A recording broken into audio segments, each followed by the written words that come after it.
Good morning বন্ধুরা। তো সকাল থেকে আমি আজকের আমার ব্লগটা শুরু করছি। আর এই যে বাসনগুলো দেখছো, এগুলো আমরা সকালে ব্রেকফাস্ট করেছি, সেই বাসনগুলোই আমি ধুয়ে নিচ্ছিলাম। তো তোমাদের কাদের কাদের এরকম সকালের ব্রেকফাস্ট খাওয়ার পরেও এত বাসন পড়ে, অবশ্যই কমেন্ট সেকশনে এসে জানিও। আচ্ছা, যারা বলো যে মেয়েরা ঘরে থাকে তাদের আর কী বা কাজ থাকে, বা যেসব হাজবেন্ডরা ভাবো যে মেয়েরা বাইরে যখন কাজ করে না তাদের সংসারে এমন বা কী কাজ থাকে, তাদের অবশ্যই আমার এই ব্লগটা দেখা উচিত। তাহলেই বুঝতে পারবে যে আমরা মেয়েরা সংসারে কত কাজ করি।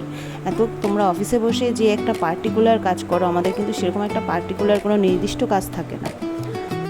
আমাদের সব কাজই মনে করে করে এবং মেনটেন করে করতে হয়। এত কিছু কাজ তোমরা মাথায় রাখতে পারতে কি না আমাদের জায়গা থাকলে, সে বিষয়ে আমার সন্দেহ আছে। তো যারা যারা ভাবো মেয়েরা কী কাজ করে, অবশ্যই আমার এই ব্লগটা তোমরা দেখো।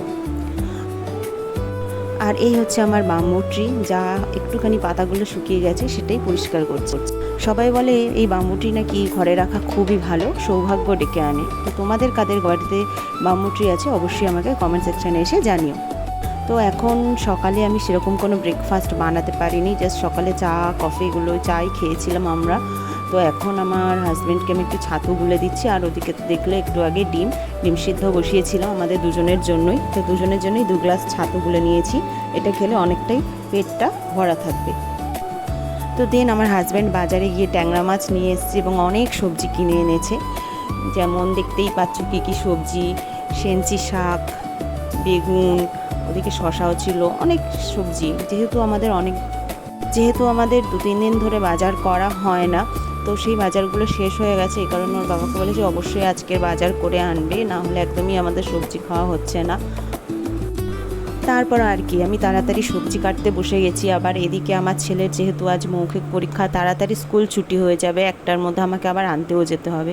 এজন্য প্রচণ্ড তাড়াহুড়ো করেই সবজি কাটছিলাম, আবার তার মধ্যে মাছ ভাজাও বসিয়ে দিয়েছিলাম। তো এইভাবেই গেছে সারা সকালটা। তার মধ্যে আর পরে আর আমি কোনো ব্লগ করতে পারিনি। দেখতে পাচ্ছ ছেলেকে স্কুল থেকে 1টার দিকে নিয়ে এসেছি।